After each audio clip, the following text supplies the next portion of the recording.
नमस्कार, मैं हूं करमबीर और आप देख रहे हैं फॉलो अप। यूपी में जब से योगी सरकार आई है तब से योगी महाराज ने बुलडोजर अभियान शुरू किया, जिसका देखा देखी कई अन्य राज्यों ने भी ये अभियान अपने यहाँ लागू किया, जिसके चलते पूरे देश में तकरीबन 7.4 लाख लोग अपने घरों से बेघर हो चुके हैं इस बुलडोजर नीति के चक्कर में। आज फॉलो अप में इसी पर बात करेंगे। एक नई रिपोर्ट में कहा गया है कि 2022 और 23 में स्थानीय, राज्य और केंद्रीय स्तर पर राज्य अधिकारियों द्वारा ग्रामीण और शहरी भारत में तकरीबन 7.4 लाख लोगों को उनके घरों से जबरदस्ती बेदखल कर दिया गया।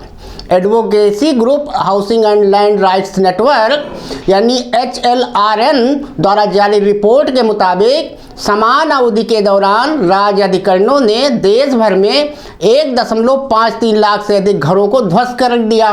चूंकि आंकड़े केवल 23 राज्यों और 4 केंद्र शासित प्रदेशों में प्राथमिक और माध्यमिक डेटा संग्रह के माध्यम से HLRN द्वारा दर्ज किए गए मामलों को दर्शाता है, इसलिए यह अनुमान है कि इस अवधि में भारत भर में बेदखल या विस्थापित लोगों की वास्तविक संख्या इससे बहुत अधिक होगी। HLRN ने यह भी उल्लेख किया है कि जबरन बेदखली के लगभग सभी दर्ज मामलों में राज्य अधिकरणों ने राष्ट्रीय और अंतर्राष्ट्रीय मानवाधिकार मानकों द्वारा स्थापित प्रक्रिया का पालन नहीं किया और वास्तव में इसके चलते कई और गंभीर मानवाधिकारों का उल्लंघन भी हुआ। रिपोर्ट में यह भी कहा गया है कि विध्वंस अभियान कई मामलों में पिछले सालों की तुलना में अधिक गंभीरता और क्रूरता के साथ चलाए गए। रिपोर्ट भारत में जबरन बेदखली 2022 और 2023 में यह भी कहा गया है कि अदालती आदेशों और राज्य अधिकारियों द्वारा उनके अमल के चलते जबरन बेदखली की संख्या में वृद्धि हुई है।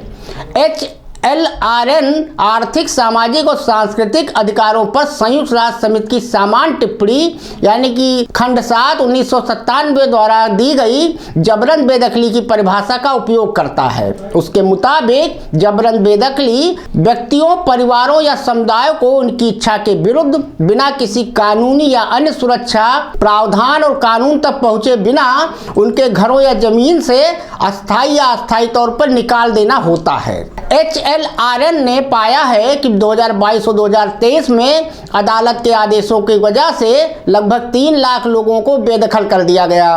2022 में अदालती आदेशों के परिणाम स्वरूप 33,360 से अधिक लोगों को बेदखल किया गया, जबकि 2023 में यह आंकड़ा तकरीबन 2.6 लाख तक पहुंच गया।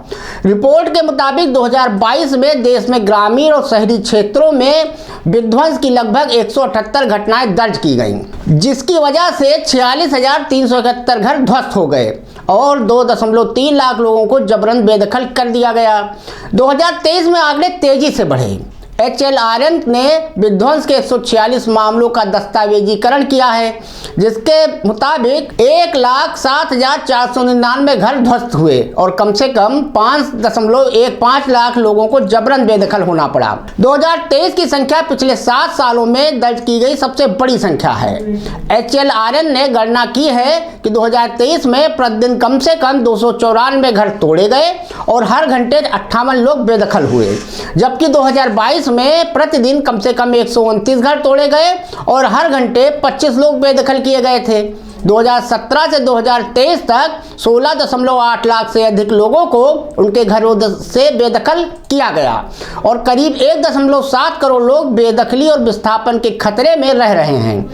जिन प्रमुख विध्वंस अभियानों ने लोगों के बड़े समूहों को प्रभावित किया है उनमें तुगलकाबाद दिल्ली, रामपीर टेकरो अहमदाबाद और फैजाबाद नया घाट अयोध्या शामिल हैं। महानगरों, छोटे शहरों, कस्बों और गांवों में शहरी और ग्रामीण गरीबों को जबरन बेदखल किया गया, जिनमें गुड़गांव, दिल्ली, अहमदाबाद, अयोध्या, सूरत और नवी मुंबई सबसे ज्यादा प्रभावित हुए। HLRN के मुताबिक पिछले 2 सालों में 59% या अधिकतम बेदखल लोगों को झुग्गी या भूमि सफाई, अतिक्रमण हटाने, शहर सौंदर्यीकरण अभियान की आड़ में बेदखल किया गया। 2023 में 2.9 लाख से ज्यादा और 2022 में 1.43 लाख से अधिक लोगों को इस तरह बेदखल किया गया। HLRN ने कहा कि जबरन बेदखली कई अन्य कारणों से भी की गई, जिनमें बुनियादी ढांचे और झूठी विकास परियोजनाएं, स्मार्ट सिटी योजना, पर्यावरण योजना, वन संरक्षण और वन्यजीव संरक्षण, आपदा प्रबंधन और अन्य कारण शामिल हैं। जबरन बेदखली के ज़्यादातर मामलों में प्रभावित व्यक्तियों समुदायों को उन्हें बेदखल करने या उनके घरों को ध्वस्त करने का कारण भी नहीं बताया जाता।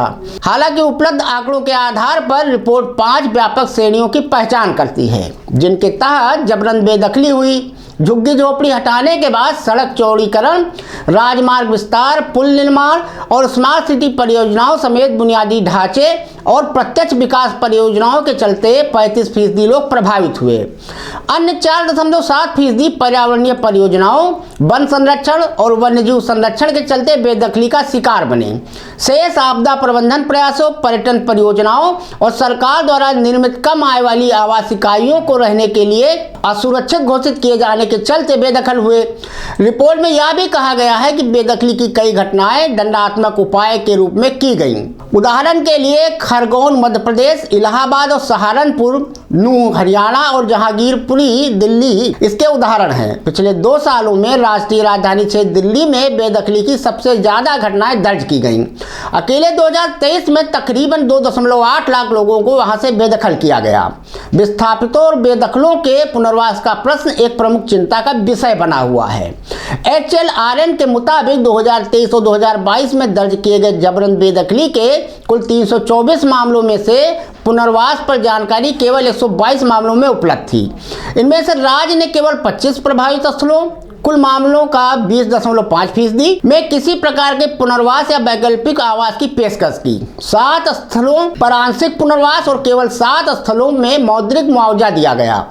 HLRN ने कहा कि इसका अर्थ है कि 72% मामलों में जहां जानकारी उपलब्ध है, सरकार प्रभावित व्यक्तियों को फिर से बसाने या उनका पुनर्वास करने में विफल रही है। जैसा कि आपने अभी पिछले दिनों भी देखा, राजधानी लखनऊ के अकबर नगर को जिस तरीके से कुकरेल नाला रिवर फ्रंट डेवलप करने के नाम पर उजाड़ दिया गया। वहां के निवासी हाईकोर्ट से लेकर सुप्रीम कोर्ट तक गए, लेकिन उनका कुछ नहीं हुआ और बुलडोजर वहां गरज रहा है आज भी। इसी तरीके से कभी धर्म के नाम पर, कभी जात के नाम पर, कभी हिंसा के नाम पर लोगों के घरों पर बुलडोजर चलाया जा रहा है। ये पिछले 7 साल में शुरू हुई एक नई संस्कृति है, जिसके बारे में आप सोचिएगा जरूर। धन्यवाद।